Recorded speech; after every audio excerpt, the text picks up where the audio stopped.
So my name is Andrew Gilbert. I'm a PhD student at University of Oslo in the Department of Informatics, and I'm working at GE Healthcare as a researcher there.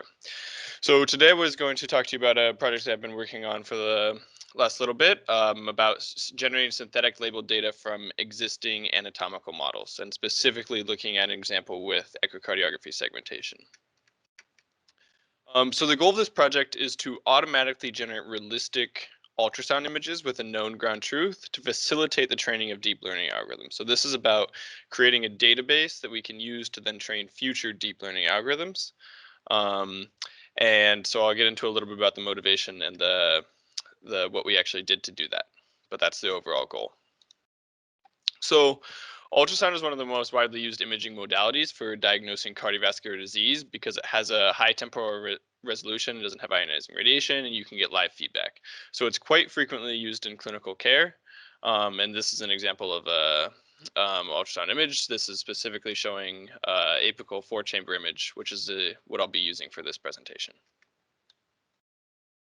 And we've seen that a plethora of deep learning techniques have been integrated into ultrasound workflows. So we've seen segmentations, view classification, measurement algorithms, diagnostics, denoising, etc. So as I mentioned, I'll use segmentation in this presentation, but the goal is that this framework could be applied more generally to other problems as well. So in this case, given a ultrasound image here, that we want to identify the location of the left ventricle and the left atrium, and the myocardium, which is the outside of the ventricle here. Now, in general, deep learning algorithms are only as good as the data that they're trained from. And this can be quite difficult for ultrasound because generating high quality annotations of ultrasound is difficult and time consuming. So you can have some images where the boundaries might be quite okay.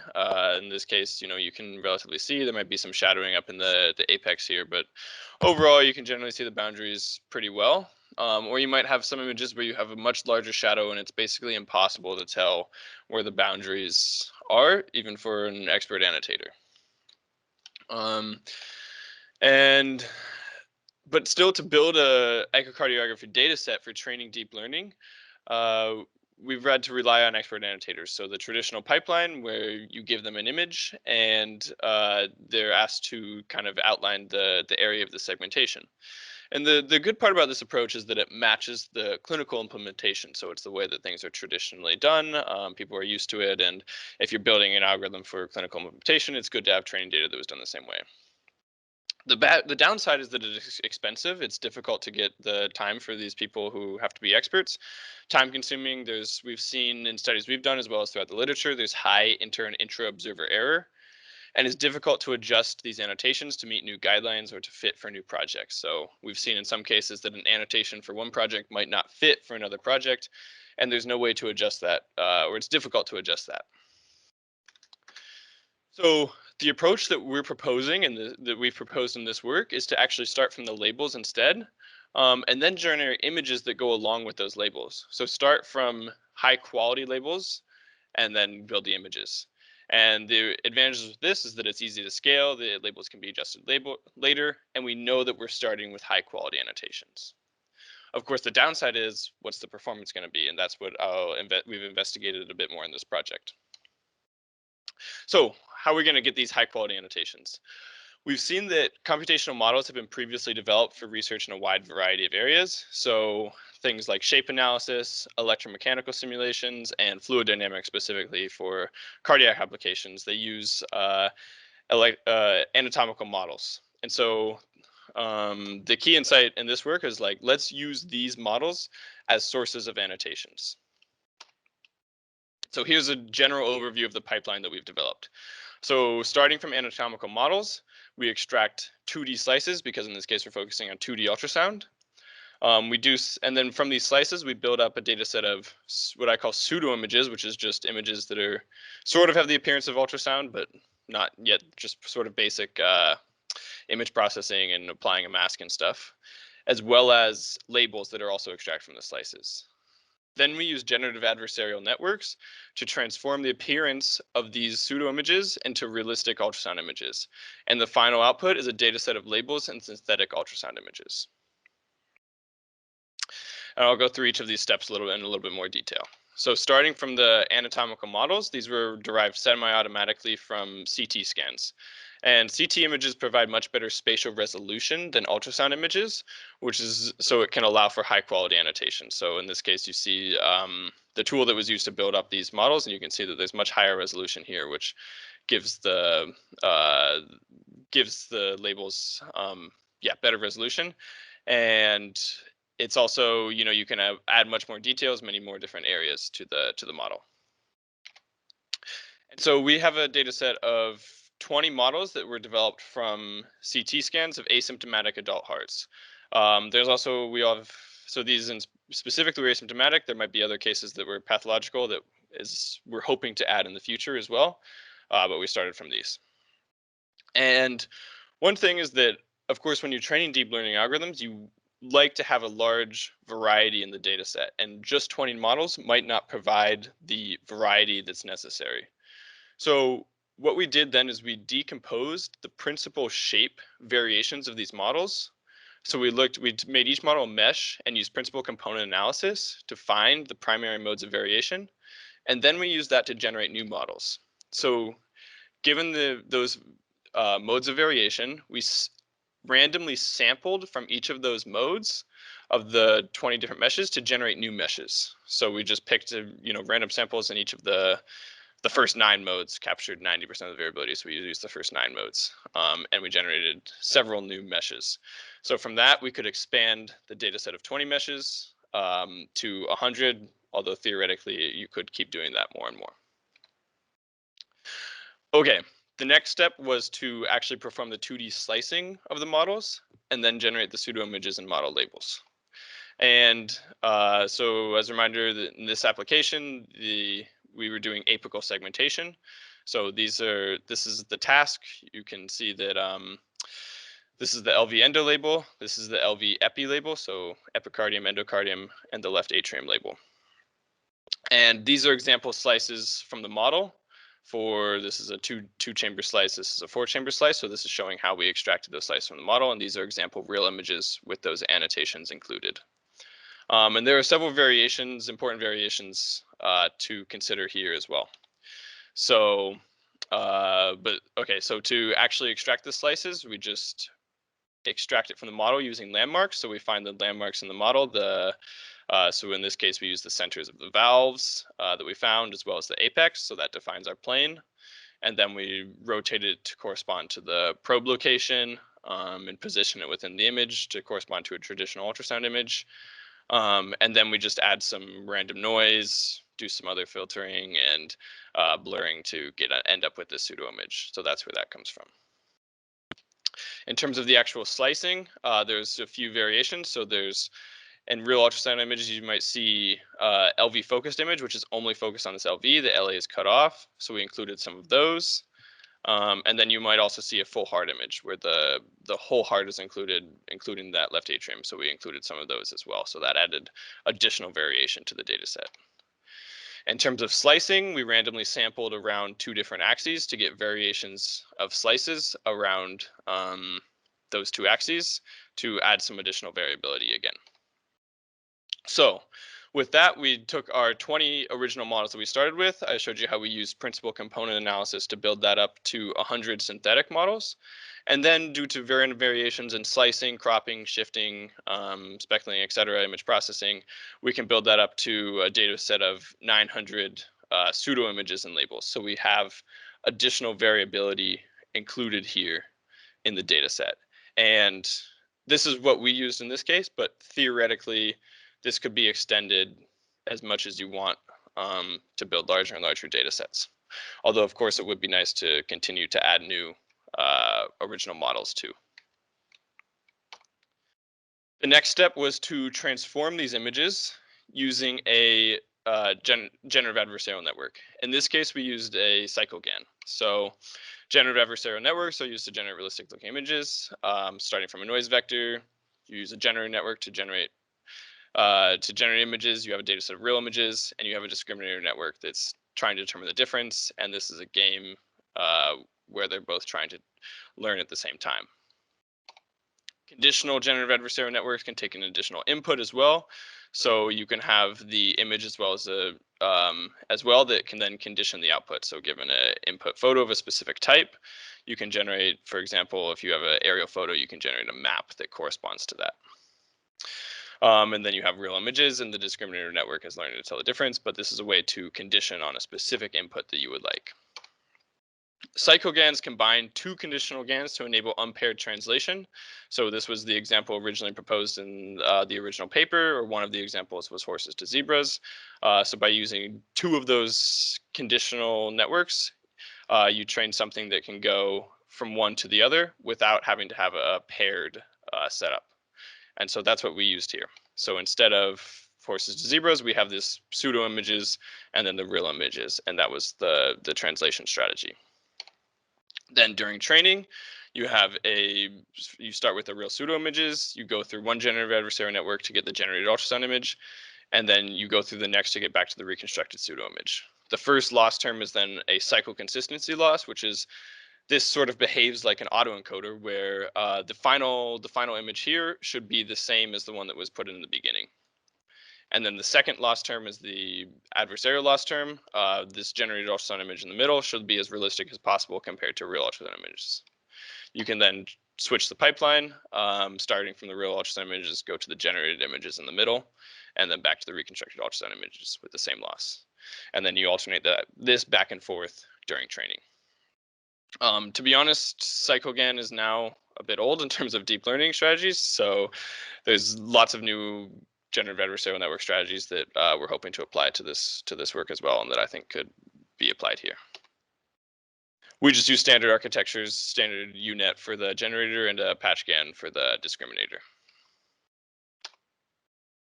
A few notes during the training. So this was showing some of the earlier epochs. You can see that we had some mode collapse, especially with the valves in the image. So this is, you see the same feature present throughout multiple epochs and throughout all of the images in that epoch. We found that although the model is very realistic, the one thing that was not realistic is the valves, because valves are constantly moving. They don't come across in CT images. So in the model, they're just modeled as a flat plane. So that was one area where maybe the model was not a good representation for building up the pseudo images. So the way that we handled that was by sort of including the valve in some cases and just removing it in other images to try to add some variability there and get the generator network to almost hallucinate realistic valve images. Another training notes, just in general, when training generative adversarial networks, the quality fluctuates quite a bit between epochs, so we kind of needed to have a qualitative evaluation of which epoch was best. But that was the only manual step in this entire pipeline. The rest of it was fully automated. So in that case, it was a manual evaluation of which epoch to use, and everything else was automated. So then going into some example results from this left ventricle segmentation.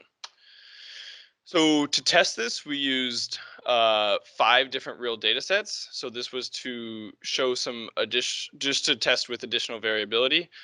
We've seen quite a bit in other projects that, when we train with a data set from a specific clinic, we get substantially decreased performance on another clinic. And so this was to kind of evaluate this, as well as we also we had one data set that was full of pathological cases. So in this case, we had one data set that had patients with severe mitral regurgitation, which can have various effects on the structure of the heart. In this specific case, you can see that this has a massive left atrium compared to what's normal and a very small left ventricle. And as I mentioned, the original models that we were using were all completely based off of asymptomatic cases. So we wanted to see how this would, when applied to pathological cases, what the success rate would be. And then the other data sets, Camus and EchoNet, these are open source data sets. And this Site A and Site B were 2 internal data sets that we had from GE. Here's some example results of real and synthetic images. And I'll just give you guys a second to look at the images and see if you can tell which ones are real and which ones are synthetic. And as a hint, it's half and half. So, okay, so these are the real ones are shown in red, and the blue ones are the synthetic ones. So, congratulations if you got that.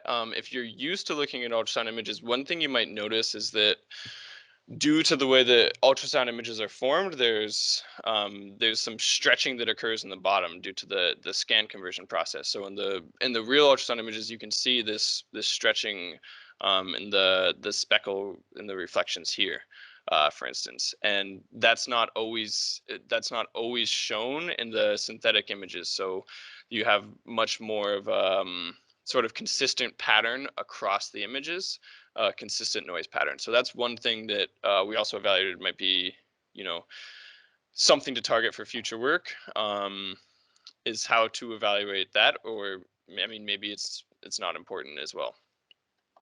But overall, the images do appear fairly realistic.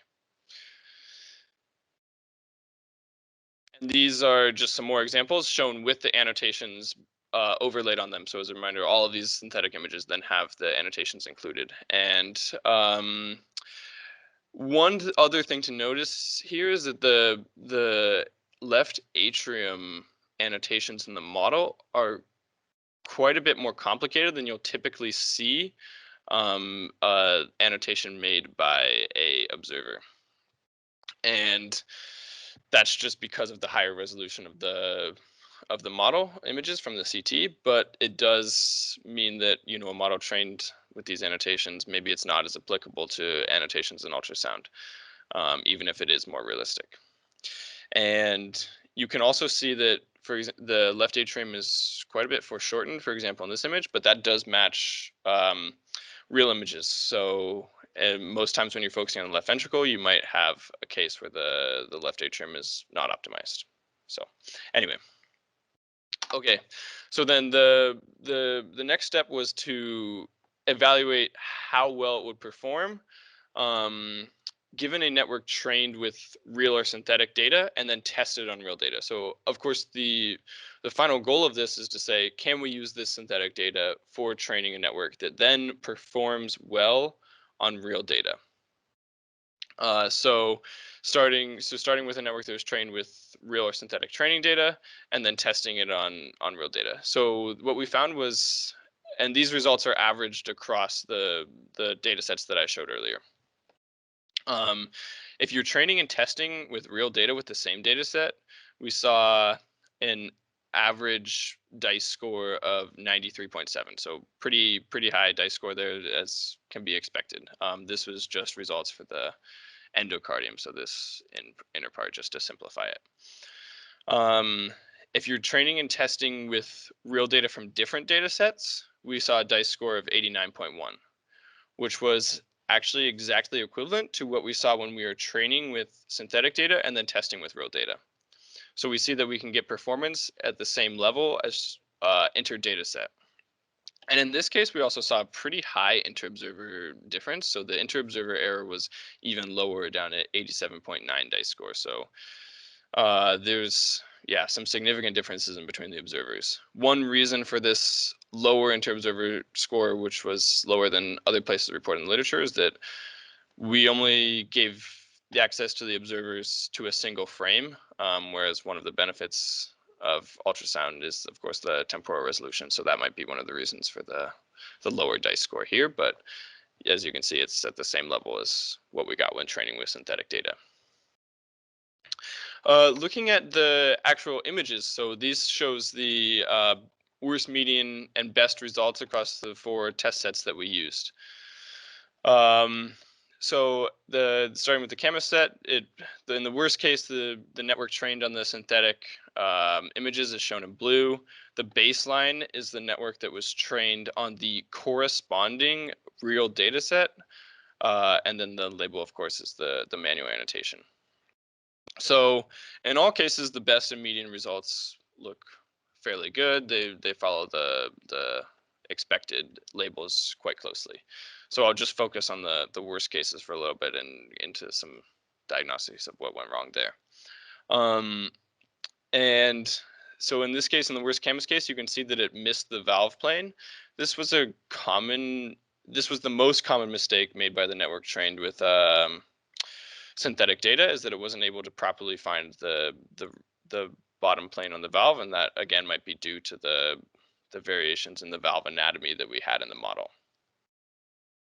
In the worst case in the EchoNet, this was a pretty poor quality image, and it totally missed the ventricle. Actually, in this case, it may be that this strong reflection here appears as a valve, and that's what tricked the network. So that was a bad error case. Okay, in this site B, again, you see that it missed the valve plane. Probably confused by this. This is basal septal hypertrophy. This bulge here, which may look like the start of the valve in a normal heart. So maybe it was confused by that. And in the pathological case, again, we see that this is a case with extremely small ventricle and an extremely large atrium, and the network was confused by that, and it included the whole thing, the whole ventricle and atrium together. In this case, though, you can see that it was both the model trained on the synthetic data as well as the model trained on real data that made this mistake, indicating that even in the case of using real data for training, this would have been a case that was missed. So, not sometimes in general, our goal when we're building algorithms in GE is to try to handle the normal case very well, so that you can get really high reproducibility on those, and that these extreme outlier cases are always going to be needed to be handled by a human observer, and that's kind of demonstrated with this pathological case here. And then this is just showing across all quantiles. So you can then see that, there were these extreme cases that I showed earlier, but in general, the results were very consistently good across the distribution, no matter what the test set was.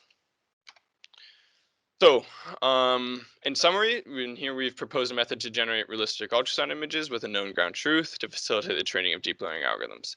And we demonstrated performance at the same level as inter-observer error and inter-dataset error. In the future, we're hoping to extend this to working on 3D data. So there is, more and more work being done on 3D ultrasound, and so we're hoping to extend it to that. We're hoping to extend it to new views and applications. So we showed segmentation here. There's lots of other segmentation tasks that can be focused on, and also you could focus on something like landmark detection.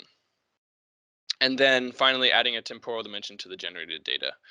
This is something that we've been working on just because, as I mentioned, one of the strengths of echocardiography is the high temporal resolution, and so really to get data sets that capture that strength, you need to have either real or synthetic. It would be nice to have synthetic data sets that also have a temporal dimension and change following typical motion patterns. So that's another area to look into in the future. Yeah, and so as I mentioned, this is what we did. We got high performance when using synthetic images, and there's more information on a paper that was we've just published in Transactions on Medical Imaging. And with that, I'd like to thank, of course, the collaborators that have helped along with this project at King's College of London, as well as GE and University of Oslo, and open it up for any questions that are there.